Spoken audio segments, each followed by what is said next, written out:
Hey, what's up, guys? My name is Nolan, lead pastor of The Garden. This is the Vision Arizona podcast, Lead with Vision. And we are joined today by Rocky High. And Rocky is one of my, What's up, everybody? heck yeah, he's one of my favorite leaders. He is a high level, executive level leader at a church called Rock Point, which is a flagship church of Vision Arizona. They have some of the best systems, and I can't validate this, but just visiting churches in the area, I love all the churches in Arizona. I think they have the largest number of people attending in any one location apart from CCV. And you can fact check me on that, but something like 6 to 7,000 people will come through on a Sunday. It's an insane operation. And Rocky is really that guy in the background, running everything from he was the kids director. I'll let you speak to this kids pastor, next gen. I know you do a lot of executive level stuff. Why don't we start there? Give me your role and kind of what Rock Point's like. And really big picture, just so everybody's on the same page. A lot of you church planters and church leaders listening to this are looking to scale, looking to understand how to maximize your culture, recruiting, building teams. And just to say it, Rocky's an expert at this. So, Rocky, you go ahead, give us kind of who you are and what you're doing. Yeah. So I am the next gen director here at Rock Point, which means I oversee kind of four big buckets of departments. I oversee our kids ministry, I oversee our youth department, our young adult department, and our special needs department. And before I was the next gen director, I was the kids director for a few years as well, something I never thought I'd find myself doing because I think of kids ministry as like go on stage and be goofy and funny, and that's not really me, but in our context, that's not what it means to be a kids director. So did that for a couple years, and now I oversee the next gen ministry, and I also am part of our teaching team here at Rock Point and teach on the weekend from time to time. Dude's a fire communicator too. If you can find their YouTube and listen, I've enjoyed his sermons and also just hanging out with him behind the green room and talking shop. Heck yeah. So if we can just let it rip, I love the content side of things, and I know a lot of our listeners enjoy that. So let's get right into it. Talk to me. So Yep. we got a lot of church planters. Talk to me about. Why don't we start with kids ministry? Is that okay? Yep. All right. Tell me a little bit about your experience at the kids ministry, the scale you're dealing with, and some of the problems that you've had to face over the years. Yeah, our kids ministry will run about 1,200 kids on a weekend, and 1,200 would be 6 weeks old up into grade five. So that's our context of what kids ministry is, and we'll run about 1,200 on a weekend.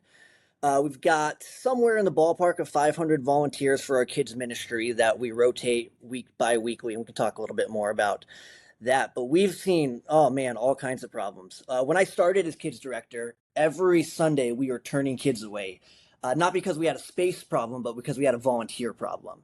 So I've been on that side of it. I know a lot of church plants can relate to that on the kids side, where you're like, man, I just don't have enough people. How am I going to get people in classrooms? And when I started as kids director, every weekend we were turning kids away because we just didn't have enough volunteers to see that kind of growth that the church was expanding on. So I walked into a kids ministry that really didn't have a lot of systems in place either. It was very much a kids ministry that was trying to survive the weekend. And the whole staff, the whole volunteer team was just, let's get through the weekend. Let's get through the weekend. And we've gone from that where we've now put a lot of systems in place and a lot of things to help protect us and help us get ready for the future, not just try to survive a weekend. So that's what I do. Amazing. I know that a lot of church planters and church leaders want to reach their city, but the truth is, if you want to reach the city, you got to reach the families. And if you're going to reach Yep. families, you have to have an excellent kids ministry. Would you agree with that? Yep. Yeah. And a lot of people ask me, I just had an email the other day from a kids director asking, what do we do to support families? And my answer is we run weekend services. A lot of kids ministry want to do online resources, and that's not bad things, or a bunch of events during the week. Our philosophy is the way that we support families is we're going to have a killer kids ministry when service is happening. And that is our way of supporting families. And I don't know about you, Nolan, but like if my kids didn't like going to church, I'm not going to go to that church. I'll sacrifice the teaching side of things. I'll sacrifice the worship. I'll sacrifice my comfort for my kids to be safe, and my kids want to be there every single time. So you can have a great church with a great kids ministry, or you can have a great church that doesn't reach new families because your kids ministry's not catching up to the growth of the church. And in my context, I don't go anywhere my kids aren't excited about. So we try really hard to create environments that every kid that walks on our campus knows someone knows their name. They walk away and there's an individual who knows them, and that's harder at our scale, but we do it. One of our core things is every kid that walks on our campus, we have to know their name. Someone on our team has to know their name because they matter to us. And you can't we couldn't be at the size we are without a great kids ministry because people wouldn't come. They would go somewhere else. Talk to me about that. That's really interesting. I don't think I've ever heard a leader say this before, that every kid on campus needs to be known by name. How does By one name. scale that? Because again, remind us how many kids you have coming and then how you can make that possible. Yeah, so on a weekend, this past weekend we had 1,200 kids here, and it's one of the things that we tell our volunteers is you have to know people's name. If we hear, "Hey man, hey dude, how's it going?" we get rid of that kind of language. You have to know what the kid's name, and that's by asking them, that's by remembering it. Part of that is our volunteers, we want them to be consistent at the same services so that they see the kids more than once. And we've got 1,200 kids, but that breaks down to eventually a group of about 12 kids. That at our scale, it all will get to 12 in a classroom, and that's two volunteers in there. We're talking two volunteers to know 12 kids' names. And that's an expectation that when we onboard leaders, we give them a document that this is what we expect from you. And one of the things we expect from them is kids' names.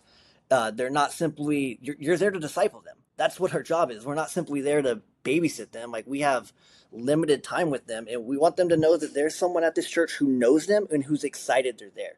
My kids come, we come to 3 o'clock service, and their teacher, I won't say her name because she gets mad when I say it. Every time she sees my kids, she says them by name. She goes out, she hugs them, and it makes my kids comfortable. And that's what we want every parent to feel. We want every kid to feel that.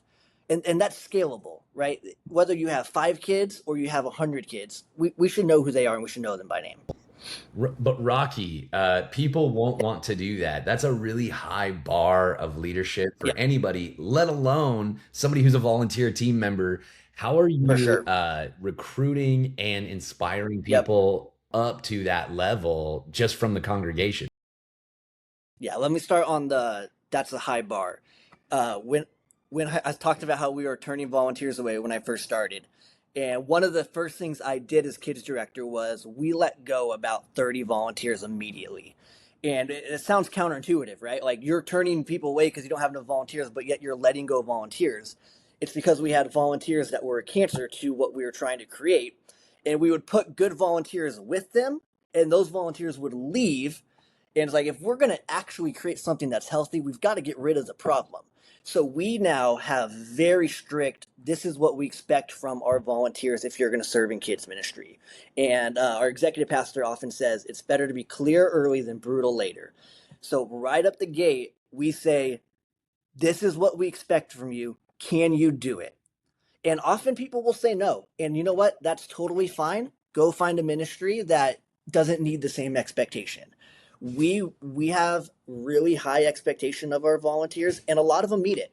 One thing I know about volunteers, when we're clear, they can make the decision if they want to be a part of it or not. So we offboard volunteers that don't do the things that we expect. We train them, and we do that in a loving way, obviously, but we have high expectations for our teams because, man, what we do matters. And these kids, some kids, we got one shot with them, and we we can't afford to get it wrong.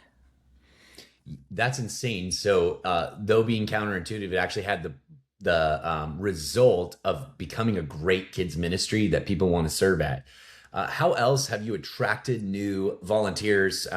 So to replace 30 and then grow now to 500 volunteers, I'm picturing someone getting on the stage or, as Yeah. the kids director wanting the pastor to make that pitch. Is that the Yep. strategy, and why or why not?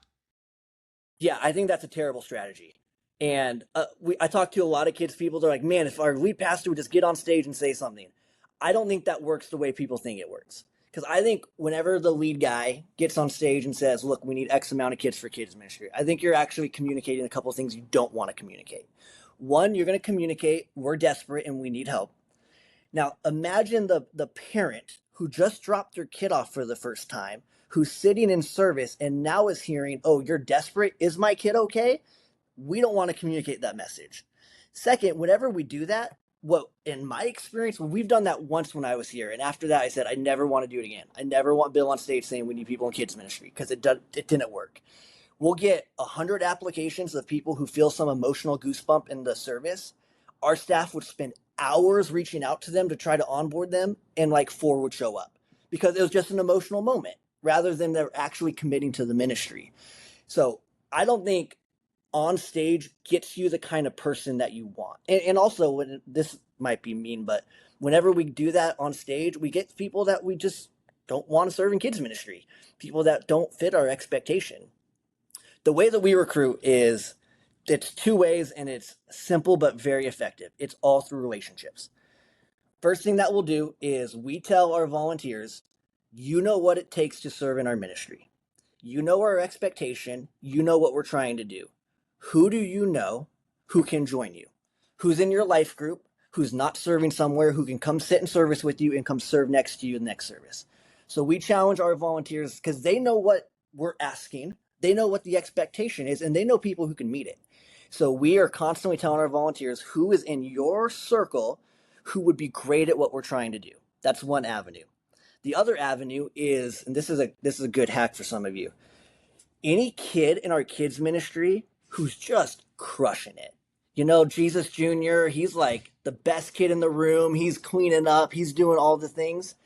Our team is trained that at pickup, talk to those parents and say, look, you've done something right with your child.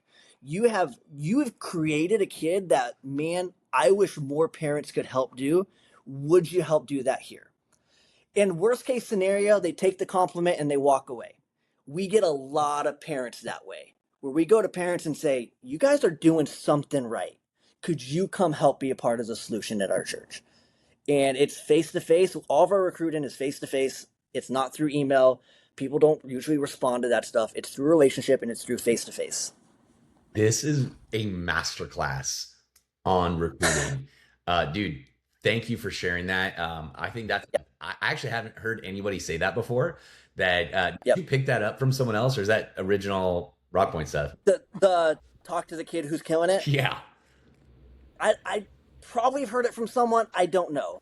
It was one of the things is we all got in a room, and as everyone does, how are we going to get more people? And I'm like, well, what are the kids who are crushing it? Why don't we ask their parents? Like, and that's now part of our culture is anytime we see a kid that's doing well, man, we're going after that parent. Dude, that's genius. And whether you're talking about kids ministry or really any ministry, looking at the fruit of someone's That's right. life, seeing who's following them, and whether it's they're a great parent and they're going to appeal. And great parents, we know as dads here. How many kids you have, by the way? I got 4 boys. I'm creating my own little kids ministry at home. Yeah, dude. Got a little church.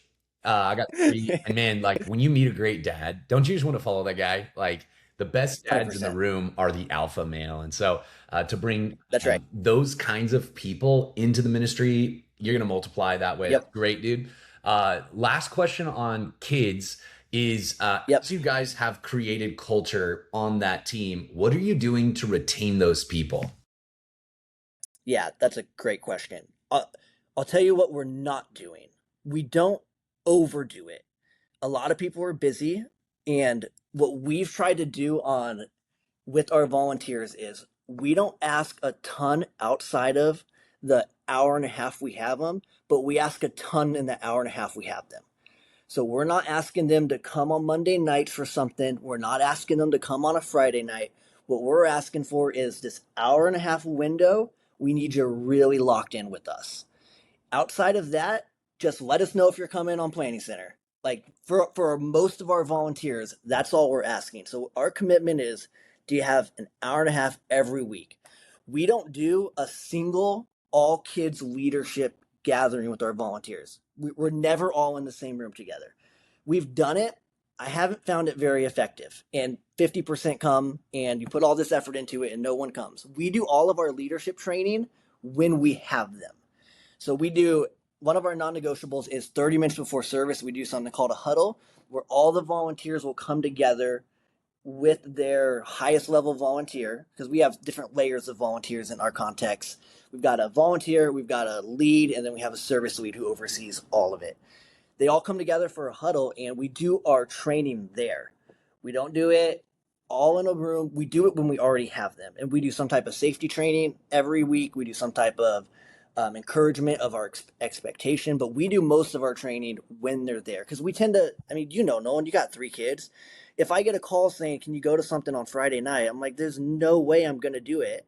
But yet we need our volunteers to get the information, so we're very clear of like, hour and a half on a Sunday, hour and a half on a Saturday. That's all we need from you. And people can commit to that. The other thing we'll do is when we onboard volunteers is we put a timeline on it. I'm never going to agree to volunteer indefinitely. And I think some ministries can get this wrong. We tell our volunteers, give us 6 months. Commit to 6 months. That's all we need from you. And that's way more bite size than just saying, I'm signing up forever. So it's like, give us 6 months. We'll reevaluate it. And if you want to leave, thank you for trying for 6 months. We hardly ever go to them and go, hey, 6 months, we can't keep track of that. Some people will come to us and go, hey, my 6 months is up and I'm leaving. And we go, great, thank you so much. Most of the time, we're just trying to get it in a habit of serving. So if I can say, you're not committing forever, you're committing for 6 months, then they get into it. It's part of the rhythm. And it's like, okay, I can do this. I can do this. And we often don't ask, we ask our base level volunteers to only commit to every other week for an hour and a half. Our higher level leaders, we expect you there every Sunday. You got to know people's names, but we make the commitment as low as possible. But when we have you, the commitment's high. Genius. The commitment is as low as possible every other week, 6 months only. And if it's Right. not a right fit, you probably don't want them to stay there. We don't want them anyway. Now let's actually, I said one more, but now I got to drill down. So you're talking about Yeah. a lot. If you're only asking people 6 months, that means potentially hundreds and hundreds of people are re-upping every 6 months and staying locked in. Yep. Is that true? Yep.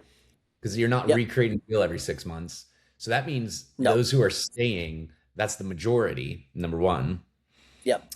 Number Vast two, majority. let me ask this. Of those are for those who stay, like what's different about them and why do people stay who stay? Yeah.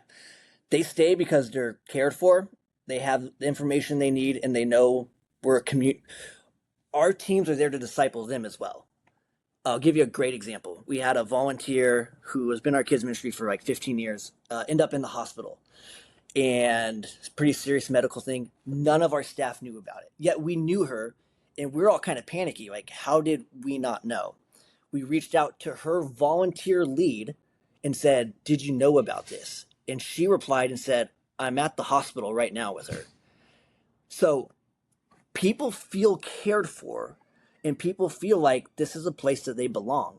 And I probably know 15 of our kids volunteers, but the 500, someone knows them. And ultimately, we are people designed for community and relationship. And when those volunteers show up and we're prepared for them, we've given them all the policies they need, all the security things they need. It's not one volunteer to 20 kids, so they hate their time when they're there. The ratios are at a point where they actually enjoy being there. They know they're making an impact, and they have people that surround them and love for them and pray for them. Yeah, people want to be in community, and they don't want to simply just come and serve and check a box. They want to know that people love them and they care for them. And we do that. We spend more of our time focusing on that front than we do on the program of the kids ministry, because the kids aren't going to remember the program anyways. They're going to remember the relationships they built with the leaders. So I often say kids ministry tend to overvalue the impact of content that we teach, and we undervalue the importance of the relationships we're building. Our kids ministry, our kind of motto that we say is, we are helping kids understand and meet a God they can't see through relationships with people they can't see. It's not about our content. It's not about a platform. It's about rubbing shoulders with these kids. So people come to our kids ministry and they're kind of underwhelmed by our content, and that's by design. because we want it to be a relational ministry. It's not a platform ministry. And that's what I think keeps people staying. So this actually goes well beyond kids because you're Yeah. creating culture. You are an expert culture creator, and that shows in the way you just walked us through. You're creating the kind of relational culture that people want to be a part of in the hundreds. Which is We're often trying. why your pastors, leaders have brought you up into other ministries, and now you're overseeing not just kids, but you're seeing multiple executive level, or I'm not sure what your guys' terminology is over there, but high level Yeah. leaders from students to kids to across the board age wise. Talk to me about team building and just broader culture. You're talking to a lot of pastors and leaders. What are some principles you found really helpful for you as a leader in general to create culture that we haven't mentioned so far? Yeah. So a couple things I'll say on that. For creating culture, what you write down has to actually matter. Let me start there. Is if you're gonna say this is a value, it better be a value. And it can't just be lip service. It can't just be we've created documents for all of our ministries that's this is our language, this is what we're going to value, and this is what we're going to assess you on. And it's not just on a piece of paper, it's the reality of the room. When I walk into the room, they know what I'm looking for. It's not a secret, and it's what's written down. So creating culture is what's the culture we want, let's write it down, and it has to actually mean something to us. It can't be something that we put in the corner to try to survive. It's no, this is what we're trying to build, and this is what we expect. When it comes to building teams, I think that's a big part of what my job is between all the ministries. And again, I've got only about 6 direct reports, but there's 40 something staff that run in the next gen vein. So a big part of my job is picking the right people in the right seats. And that was also true as kids director, was getting the right volunteers in the right seats and making sure that they are equipped to win, that they know what's expected of them and they have the resources to pull it off. My job, I kind of put it in a bucket with what my job is. It's to make sure our ministries are in line with Rock Point's culture. One of the things I see of kids ministries, and I talk about this often with church planners, is your goal cannot be to simply create a great kids ministry. You have to create the best kids ministry for your church. And sometimes that might look different. In our context, we have to create the best Rock Point kids ministry, not just the best kids ministry. So a big part of my job is making sure our ministries are in alignment with where Rock Point is going so it feels like Rock Point. We had a high school pastor years ago who was incredible at the job, but he was taking the ministry a little bit off of where the church was going. And over time, it didn't feel like it was a Rock Point ministry. So a big part of my job is making sure we're aligning with where the church is going from kids to youth to young adult. I also am big on hiring and who's in the right seats, like I mentioned. And then alignment is a big thing I work on is what works for kids ministry that we can translate to youth, what works in youth that we can translate to kids. And we'll do something, Nolan, and I don't know if this is right or not, but we use the word experiment a lot. I don't like the word change because when you say change, it can feel scary. Experiments like, we'll see. And people tend to receive experiment better than change. So what we would do is like whenever we wanted to make a change. I mean, how many services are you guys running? We just grew from 4 services to 3, and we got a bigger space. Let's go. That's right. Yep. So we've got 5 services. One thing we'll do in kids ministry, whenever we want to make some type of thing we want to experiment with, we'll pick one service and experiment at that one service and not touch the other ones. Because we're going to work out the kinks on a small scale to see if it actually works before we ever take it large scale. So I tell people who have multiple services, like pick one and tinker with that one and then figure out what works and doesn't work. And then you can scale it. So we do a lot of that. We're going to experiment with things, but when something works, we then stream it across all of our ministries. So it all feels like Rock Point. We onboard leaders the exact same way in kids and youth and young adults and special needs. It's all the same. So we're trying to create teams that speak the same language, that are heading the same direction, And for so volunteers, when they go from our fifth grade to our sixth grade, it's not a crazy leap. It's the same language, it's the same systems, it's the same processes. It's just a different ministry. You're saying a lot of really helpful things that could resource leaders, and I want to make sure we're hitting all of them. And I would love for you Yep. to drill down on any one of these that you have some good examples of. But one, you're saying you're not just creating a great kids ministry or a great kids ministry Yep. culture, you're creating a great kids ministry, a Rock Point kids ministry, and a Rock Point Yep. kids ministry culture. And so, if there are examples there, I'd love to hear it. You've also said some really helpful things on this language of experimentation. Hey, if you're going to try Yeah. something new, rather than say, hey, we're changing it, which sounds permanent and also daunting, experimenting Yep. at a service and saying it's an experiment. So I'd love examples of that. And then the last thing that you said that I think is really helpful for leaders is that when we learn something works in kids, we're asking the question, will it work in students, and why Yeah. not take that learning and apply it here? So any one of those three, I'd love to just kind of hear some examples so that folks can get a picture Yep. in their mind. Yeah, so I'll take the creating a kids ministry versus creating the Rock Point kids ministry, because I think that is a big tension in kids and in youth, because youth ministry has that same tension of let's just create the greatest youth ministry of all time, and you walk in and if you didn't see any type of branding, you'd have no idea what church you're at. And I think that's a problem. I think that's a problem for what we're trying to. I mean, you know this. You're trying to create the best kids context of the garden. So here's some things that we do. Fun is one of our core values here at Rock Point for the church at large, and relationships is a core value. So these are things that I talk about. The platform isn't something that we put a lot of emphasis on kids. It's because we're not a platformy church. We're a relationship church. So we are a church that wants people to know people. The way our church is even built is all built on relationships. So one thing that I'll say in our youth ministry is we are a community driven ministry, not a platform driven ministry. This is common language for us, that the platform is secondary to the relationship. And that's not something that we just picked from thin air. That's our culture. That's who Rock Point is. That if you know anything, we're a hyper relational place. So that's you need to, if you're a leader, you need to know what the ministry is and the needs, but you also need to understand the context of your church that you work at. Nolan, your kids person should know what you want the kids ministry to be.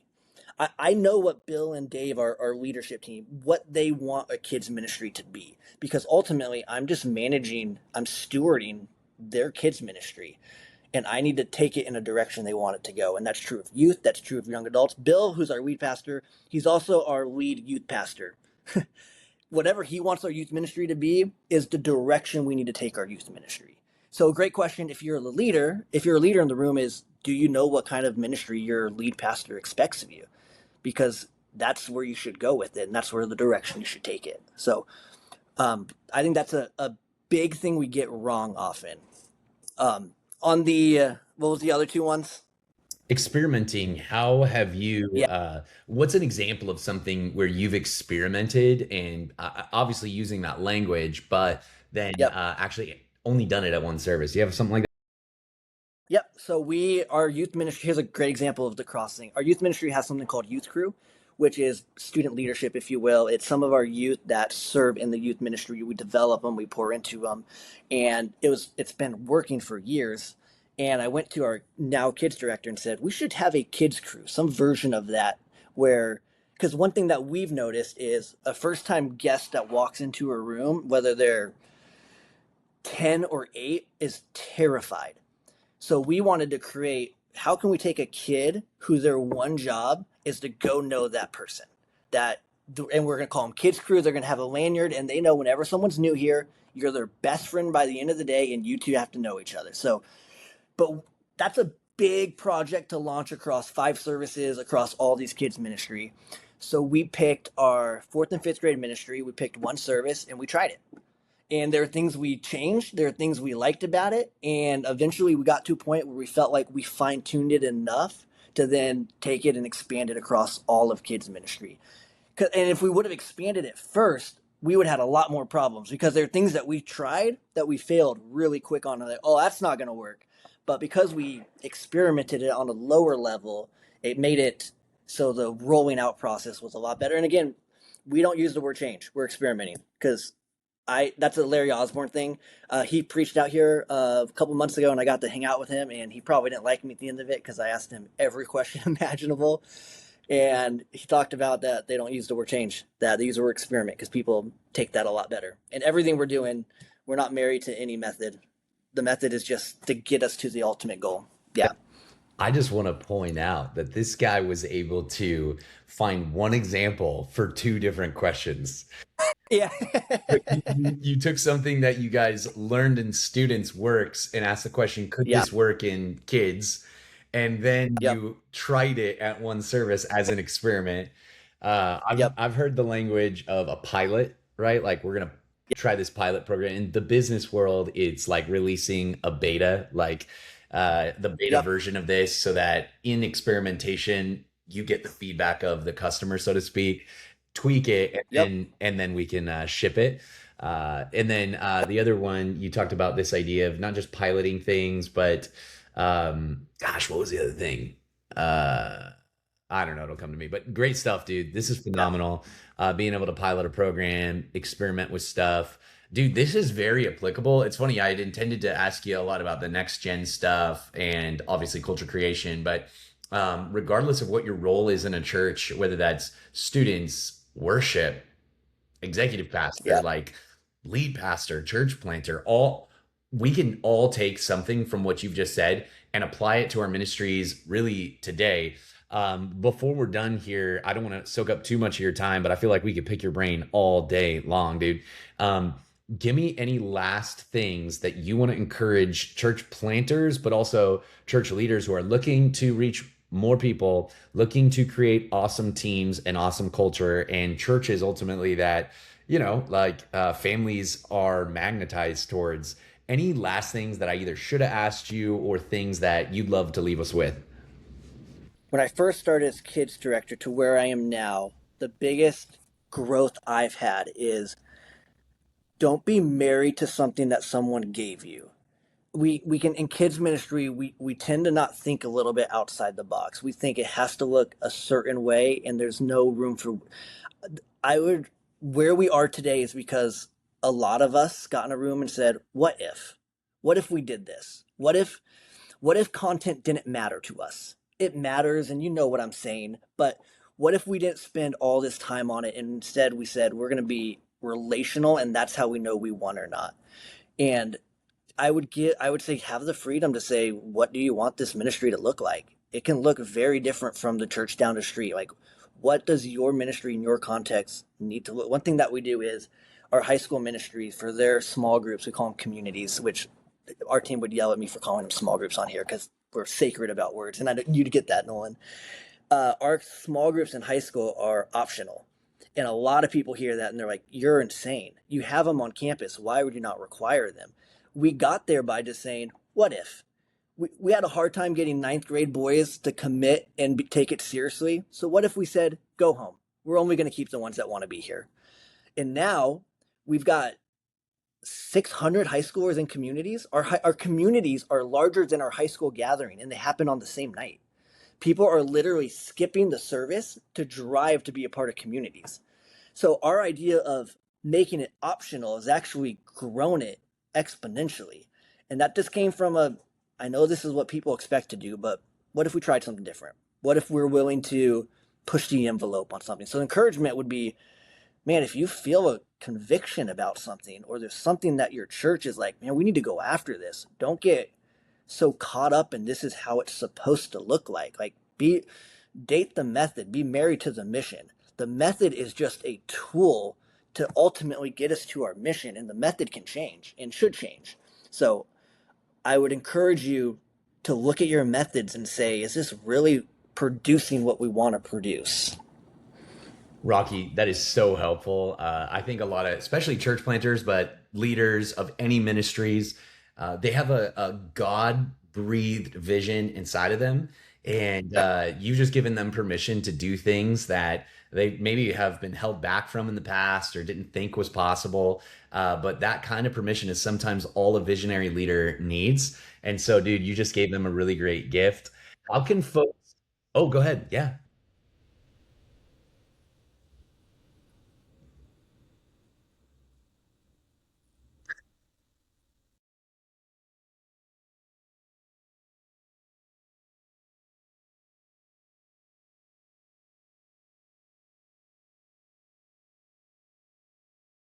Phenomenal, dude. Hey, if folks want to continue to, keep up with your church, what you're doing, where can they follow that?